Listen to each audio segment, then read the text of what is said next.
Мною принято решение о проведении специальной военной операции. Tuesday, February 22nd, 2022. As the world braces for a Russian invasion into Ukraine, Tony and Sarah Witbrod board a flight headed to the port city of Odessa. The government knew that we had plans to be in Ukraine and had sent us an email that said, "Do not travel. We are evacuating all Americans out of Ukraine. If you choose to go to Ukraine, you're flying on your own. No one will come and get you." The couple had a compelling reason for ignoring the dire warnings. Lives were at stake. 2 Ukrainian children, both with special needs, were waiting for Tony and Sarah to adopt them. 3 of the couple's 6 children at home in Douglas, Wyoming, had also been adopted. From the second that we pursued them, they were my children, and they were my responsibility, the same as any of my other children. And so to choose not to get them would be like losing your children, and that wasn't an option. The moment you say yes during that process and you see a child and you see that face and you're like, no matter what, like we're bringing that kid home and that kid's gonna live here forever. The couple made it to Odessa, and the next day took custody of the children. 1-year-old Caius, a boy who needed surgery for a condition affecting his joints, and 2-year-old Junie, who was born with a rare genetic disorder and desperately needed a bone marrow transplant. They were scheduled to fly to Poland the next day, Tuesday the 24th. That morning at 3 a.m., those plans would change. Like the loudest boom, like, I can't even describe it unless it's just the loudest boom, and then everything just kind of, the air, the walls, everything just shakes, and you just, like, it takes your breath away. Yeah, Russia had invaded, it was real. We get an email on our phone that says your flights have been canceled, find other means of transportation, and then right with that, the State Department saying, where are you? We need to know your location. If you move, like, what's going on? Tell us your plan.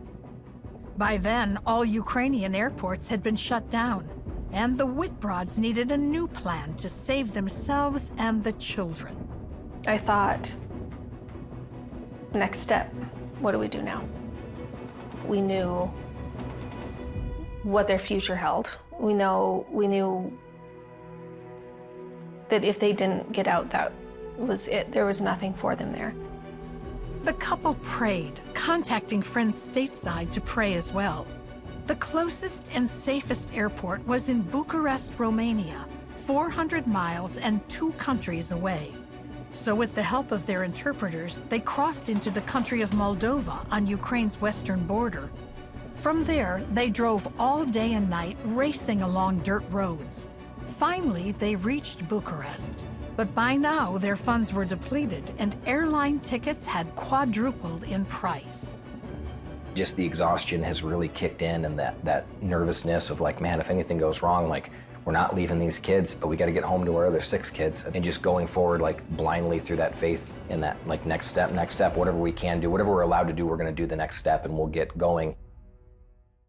Within a day, supporters from the United States had come through, and Tony and Sarah had enough money to purchase the last 2 seats on a plane to Warsaw.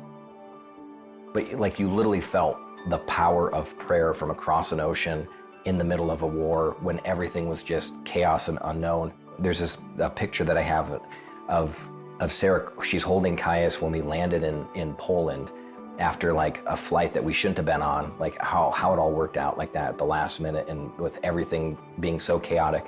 But the most hardest part for me is a picture of my wife looking more tired than I've ever seen her look in her life, like clutching our baby in his blanket, and just looked like, that was the hardest part. A week later, they were back home, where Caius and Junie were welcomed with loving arms. I had a faith that if I'm supposed to go there, then the way will be made for me to get there. And so that's kind of the faith that I was traveling on. Ever since then, Caius and Junie have lived a life surrounded by a family who loves them, even though both continue to have medical needs. And they're still looking for a bone marrow donor for Junie. Sarah and Tony have never questioned their decision. When you are called to something, you really want to show up because really amazing stuff happens. To someone who was considering adoption but thought it might cost too much or it might be too hard or too difficult, it'll change your life. Yeah, our life is so much richer and so much grander and so much more amazing because we said yes. When God invites you to live something that's bigger than you could ever imagine, you show up because it's going to be awesome. And it is. It has been every time.